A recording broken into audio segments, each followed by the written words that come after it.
Hello guys, welcome out to this channel. Today இந்த session என்ன பார்க்க போகிறோம் அப்படின்னு பார்த்தீங்கன்னா ப்ரொகாஸ்டினேஷன், அதாவது தள்ளி போடுறது. கொஞ்சம் ஃப்ளாஷ்பேக்கில் போயிட்டு வந்துடலாம். அவாய்ட் ப்ரொகாஸ்டினேஷன் நம்ம சொல்லியிருக்கோம் முந்தின வீடியோவில். ஸோ ப்ரொகாஸ்டினேஷன் அப்படின்னாலே தள்ளி போடுறது அப்படிங்கிறது அர்த்தம். நிறைய விஷயங்கள் நம்ம தள்ளி போட்டிருக்கோம். இப்போ நம்ம லாஸ்ட் இயர் ஆஃப் த எஜுகேஷனுக்குள்ளே வந்துட்டோம். அண்ட் இப்போ அதை தள்ளி போடுறதுல எந்த ஒரு தப்புமே இல்லை அப்படின்னு நான் நினைக்கிறேன். Procrastination is like a credit card. It's lot of fun until you get the bill.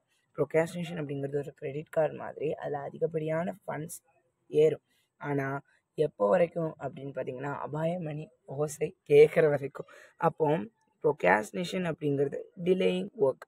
அதை நம்மளுக்கு டிஃபிகல்ட்டான சுச்சுவேஷனில் அந்த பஸ்ஸு நம்மளை வந்து தள்ளி விட்டுட்டு போயிடும். ஆனால் நம்ம கரெக்டான வழியான பஸ்ஸை பிடிச்சா மட்டுமே தான் நல்லது. ஓகே, ப்ரொகாஸ்டினேஷன் பற்றி எனக்கு தெரிஞ்ச சின்ன விஷயங்களும் அண்ட் இந்த விஷயங்கள் உங்களுக்கு ஐடியாஸ் ஆகவும் உங்களுடைய ப்ரொகாஸ்டினேஷனுக்கு ஒரு சொல்யூஷனாகவும் இருக்கும்னு நான் நினைக்கிறேன். And then we came into a video. ப்ரொகாஸ்டினேஷனோட சைக்கிளை நம்ம நோட் பண்ணிக்கலாம். ப்ரொகாஸ்டினேட் பண்ணுறோம், அதுக்கடுத்து குற்ற உணர்ச்சி பட்டிருப்போம் அண்ட் பயந்துருப்போம். அதுக்கடுத்து ஐயோ முடிச்சிருவோம் ப்ளீஸ் நான் இன்னொரு நாள் படித்து முடிச்சிடறேன் அப்படின்ட்டு எக்ஸ்கியூசஸ்க்கு கொண்டு விடும். நீங்கள் இதை எக்ஸ்பீரியன்ஸ் பண்ணியிருக்கீங்களா அப்படின்ட்டு கண்டிப்பாக சொல்லுங்கள். நம்ம தள்ளி போட்டோம் அப்படின்னா எக்ஸாமினேஷன்ஸ் வரும்போது நம்ம இதை படிக்கலையே அப்படிங்கிற ஒரு குற்றம் உணர்ச்சி வரும். ஐயோ பயப்படாமல் வந்துட்டோமே, எப்படியாவது எழுதிடுவோமா அப்படிங்கிற ஒரு பயம் வரும். அதுக்கடுத்து இனியாவது அதை படிக்கணும் அப்படின்ட்டு நம்மளுக்கு தோணும். அப்பவும் நம்மளுக்கு அது ப்ரொகாஸ்டினேஷன் நம்மளை திரும்பியும் தள்ளிவிடும். பட் நம்ம ஸ்ட்ராங்காகவும் போல்டாகவும் இருந்தோம் அப்படின்னா நம்ம அதை தள்ளி விடலாம். கரெக்டு தானே? ஓகே, நம்ம வீடியோக்குள்ளே போகலாம். நான் இன்றைக்கி எந்த சப்ஹெட்டிங்ஸ் கொண்டு இங்கே வந்திருக்கேன் அப்படின்னா, procrastination is enemy of success, procrastination is thief of success, procrastination is fear of success அப்படின்ட்டு கொண்டு வந்திருக்கேன். Okay, then we came into a video. Sometimes later becomes never. சில நேரங்களில் லேட்டர் அப்படிங்கிறது கூட நெவர் அப்படிங்கிறது ஆகிறது அதிகப்படியாக நம்மளால் பார்க்க முடியும். ஓகே, ப்ரொகாஸ்டினேஷன் அப்படிங்கிறது நம்மளுக்கு தள்ளி போடுறது அப்படிங்கிறத அர்த்தம் தெரிஞ்சிச்சு. நீங்கள் இந்த வார்த்தையை கேள்விப்பட்டிருக்கீங்களா அப்படிங்கிறத சொல்லுங்கள். இது எக்ஸ்பீரியன்ஸ் பண்ணியிருக்கீங்களா அப்படிங்கிறதையும் கண்டிப்பாக சொல்லுங்கள். இந்த ப்ரொகாஸ்டினேஷனை எக்ஸ்பீரியன்ஸ் பண்ணியிருக்கீங்களா அப்படிங்கிறதையும் என்கிட்ட ஷேர் பண்ணுங்கள். பாசிட்டிவாக நெகட்டிவாக. அதாவது பயந்து எக்ஸாமுக்கு போய் இந்த கொஷின் வந்துருமோ அப்படின்னு நினச்சி வந்திருக்கா, இல்லை வராமல் போயிருக்கா அப்படிங்கிற எக்ஸ்பீரியன்ஸை கேட்டேன். ஓகே, வேலைகளை நம்ம நிறைய தள்ளி போடுறோம். அதோடைய விளைவுகள் எல்லாமே மிகவும் கஷ்டமான சூழ்நிலைக்கு நம்மளை தள்ளி விட்டுரும். இதை கையாளுறது மிகவும் திறமை வேணும். அதனை எப்படி மேற்கொள்ளுது அப்படிங்கிற குழப்பம் அங்கே எழுது. அப்போது procrastination is a thief of time. திருடன் அப்படிங்கிறது ஒன்று இருக்குது அப்படின்னா அங்கே போலீஸ் ஸ்டேஷன் அப்படிங்கிறது வேணும். எஸ்பெஷலி நம்ம எஜுகேஷன்லேயே வந்துடலாம். இந்த திருடன் நம்ம பிடிக்கணும் அப்படின்னா நம்முடைய கனவு அப்படிங்கிற காவலன் நமக்குள்ளே எப்போவுமே இருக்கணும். அப்போ மட்டும்தான் நம்மளால் அந்த ப்ரொகாஸ்டினேஷன் அப்படிங்கிற திருடனை நம்மளால் கையாள முடியும். ஓகே, இப்போது பஸ்ஸில் நம்ம ட்ராவல் பண்ணிகிட்டே இருக்கோம். அப்போது ஜன்னல் சீட்டை பார்க்குறோம். ஏதோ நிறைய ஸ்டாப்ஸை நம்ம பார்க்குறோம். நிறைய பேர் ஆசையும் பட்டிருப்போம். நான்லாம் பஸ்ஸில் போகும்போது அந்த ஜன்னல் சீட்டு கிடைக்காதா அப்படின்ட்டு இருப்பேன். ஏன் அப்படின்னு கேட்டிங்கன்னா அந்த இயற்கையை ரசிச்சுட்டு போகலாம், இல்லை எந்தெந்த ஸ்டாப்ஸ் இருக்கோ அதை பார்த்துட்டு போகலாம். அப்படி பார்த்துட்டு போகும் பொழுது நம்மளுக்கு இன்னொன்று ஒரு விஷயம் என்னென்னா, நம்ம ஸ்டாப் வரும்போது கரெக்டாக நம்மளுக்கு இறங்குறதுக்கான ஒரு சுதாரிப்பும் வரும். இதே கதை தான் இங்கே நான் ப்ரொகாஸ்டினேஷன் கூட கொண்டு வந்திருக்கேன்.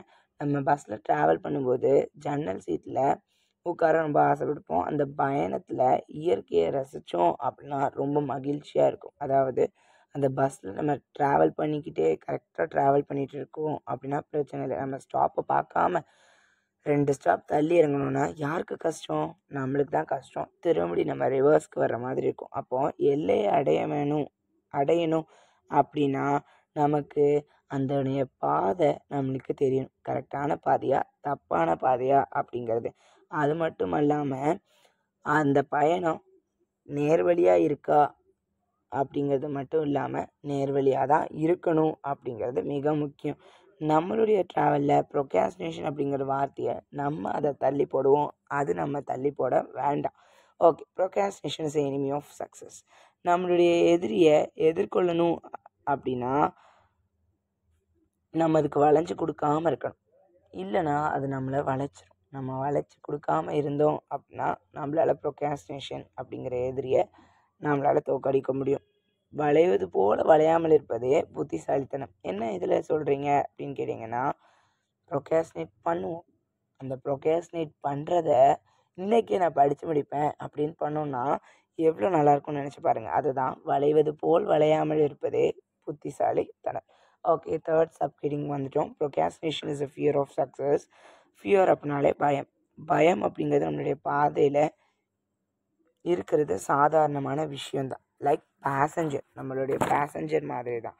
அதுக்கு இடம் கொடுக்காம இருக்கிறது தான் நம்மளுடைய எண்ணமாக இருக்கணுமே தவிர அதுக்கு இடம் எப்பொழுதுமே கொடுக்கக்கூடாது. அதாவது ஒரு பாசிட்டிவான ஒரு ஃப்ரெண்டு நம்ம கிட்ட வச்சுக்கிறது நல்லதா, பஸ்ஸில் ட்ராவல் பண்ணும் பொழுது நெகட்டிவான ஃப்ரெண்டு கிட்ட வச்சுக்கிறது கரெக்டாக அப்படிங்கிற மாதிரி தான் இந்த கதை. ஓகே, பயம் இல்லாமல் வாழ நம்ம பழகலாம். அதுக்கு முன்னாடி நம்ம கரெக்டான ஃப்ளோவில் போனோம் அப்படின்னா ஓகே. ரொம்ப கழுத்த இருக்க நம்ம என்னென்ன விஷயங்கள் அப்படின்னு பார்க்கலாம். You are the one and only incharge of your goals. நம்மளுடைய கோல்ஸ் நம்ம கையில் தான், நம்ம தான் அதை படித்து முடிக்கணும், நம்மளால் தான் முடிக்க முடியும் அப்படிங்கிற ஒரு எண்ணம் உங்களுக்குள்ளே இருக்கணும். நம்ம தான் நம்மளுக்கான ஒரு இன்சார்ஜ். ஏன் அப்படின்னு சொல்கிறேன் அப்படின்னா, நம்ம மார்க்ஸ் ஸ்கோர் பண்ணுறோம், நம்ம தான் ஸ்கோர் பண்ணோன்னு இருக்கோம். அதோட பின்னாடி உள்ள டிஃபிகல்ட்டிஸ் தெரியாது, நம்ம என்னென்ன கஷ்டப்பட்டோங்கிறது தெரியாது, எப்படிலாம் படித்தோங்கிறது தெரியாது. பட் மார்க் அப்படிங்கிற ஒரு விஷயம் கண்டிப்பாக ஒவ்வொருத்தவங்க வாழ்க்கையும் திருப்பி போடும். அப்போது நம்ம மார்க் எடுக்கணும்னா நம்மளுடைய கோல்ஸ் அப்படிங்கிறது முக்கியம். அதோடைய இன்சார்ஜ் ஒன் அண்ட் ஒன்லி நம்ம மட்டும்தான், நம்ம பேர் மட்டும்தான். Ask yourself if you are afraid of success. உங்களுக்குள்ளேயே நீங்கள் கேட்டு பாருங்கள், நம்ம ஜெயிக்க மாட்டோமா அப்படிங்கிற பயம் இருக்கான்னு. Practise positive self talk. அதாவது நம்ம இன்றைக்கி படிக்கக்கூடாதுன்னு நினச்சோமே, ஒரு வேளை வேறு நம்ம ஃப்ரெண்ட் படித்து முடிச்சிருந்தானா, அவன் வேறு படிச்சுட்டு வரேன்னு சொல்லியிருக்கான் அப்படிங்கிற மாதிரி உங்களுக்குள்ளேயே கேட்டு பாருங்கள். அதுவும் அது பாசிட்டிவ் வேலை. அவனை முந்தணும், அவனோட ரொம்ப இது பண்ணணும், அவன் குறைஞ்சி போகணும் அப்படிங்கிறதில்ல, நம்மளும் அவனுக்கு நிகராக வரணும் அப்படிங்கிற ஒரு பாசிட்டிவ் திங்கோட நீங்கள் உங்களால் முடிஞ்சதை நீங்கள் ப்ராக்டிஸ் பண்ணுங்கள். Figure out your deepest whys. என்ன ஒரு விஷயம் அப்படின்னு பார்த்திங்கன்னா, நம்ம மேத்தமேட்டிக்ஸ் எடுத்துட்டோன்னா நம்ம கொஞ்சம் வீக்காக இருப்போம், மாடரேட்டாக நம்ம ஆவரேஜ்னு வச்சுக்கலாமே. அதில் வந்து ஒரு ஸ்டெப் நம்மளுக்கு புரியாது. அப்போ அந்த சம்மே டோட்டலி புரியாது. அந்த இடத்த எப்படியாவது உங்களுக்கு பிடிச்ச ஒரு ரிசோர்ஸ் மூலியமாகவோ சரி, உங்களுக்கு பிடிச்ச டீச்சர் மேக்ஸ் டீச்சராக இருந்தாலும் சரி, எப்படியாவது அந்த ஒய் அப்படிங்கிற ஒரு ஆழத்தில் புதைஞ்சிருக்கிற புதையலை கண்டிப்பாக நம்மளால் எடுக்க முடியும். அதை நீங்கள் ஏன் அப்படிங்கிறத கேட்டு பாருங்கள். Remember all progress is progress. கரெக்டாக போகிறது கரெக்டாக போயிட்டு இருக்கோம், அதை ஞாபகம் வச்சுக்கோங்க. Figure out what you choose to do when you procrastinate. நீங்கள் ஒரு விஷயத்தை கண்டுபிடிங்க. இன்றைக்கி மேக்ஸ் படிக்க வேண்டாமே, கஷ்டமாலாம் இருக்கும் இந்த சாப்ட்ரு அப்படின்னு நினைக்கிறத, அந்த சாப்டர் தான் படிக்கணும் அப்படிங்கிறத எடுத்து வைங்க. அது மிக மிக முக்கியமானது. If you start now you will begin seeing result one day earlier then if you start tomorrow. நீங்கள் நாளைக்கு ஸ்டார்ட் பண்ணுறத விட இன்றைக்கே நீங்கள் ஸ்டார்ட் பண்ணிங்கன்னா கூடிய சீக்கிரம் உங்களோட ரிசல்ட்டை உங்கள் கண் முன்னாடியே உங்களால் பார்க்க முடியும். கண்டிப்பாக எப்போவுமே ஸ்டார்ட் பண்ணுங்கள் and start now. And this video உங்களுக்கு ரொம்ப யூஸ்ஃபுல்லாக இருக்கும்னு நான் நம்புகிறேன். அண்ட் உங்களுடைய ஜேர்னியில் ஒரு பார்ட்டாக இருக்கிறதுல எனக்கு ரொம்ப சந்தோஷம். அண்ட் தேங்க்யூ ஃபார் வாட்சிங்.